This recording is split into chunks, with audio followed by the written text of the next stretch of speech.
చాలా కష్టాల్లో ఉన్నారా? కన్నీళ్లు కూడా ఇంకిపోయే బాధ కలుగుతుందా? అయితే ఈ ఒక్క మాట వినండి. I hope this might change your perspective.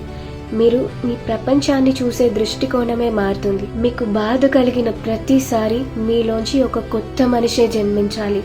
ఆ మనిషి ఎలా ఉండాలంటే మీ మనసే నమ్మేలా ఉండాలి, మీ మనసే ఆశ్చర్యపోయేలా ఉండాలి.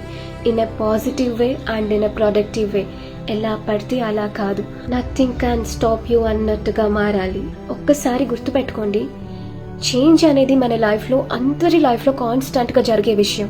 ఆ చేంజ్ మీరు నమ్మే మీ మనసుకు చూపించండి, మీ మనసు నమ్మేలా చూపించండి. సో దాట్ మీరు వరల్డ్ని చూసే దృష్టికోణం మారుతుంది, మీకు కొత్త ఆలోచనలు పుడతాయి, జీవితం మీద ఆశ కలుగుతుంది, మీ జీవితం అందంగా ఆనందంగా మారుతుంది, మీకే మిమ్మల్ని కొత్తగా చూపిస్తుంది. ఇది మీకు హెల్ప్ అయిందని అనుకుంటున్నా. Thank you so much for your time.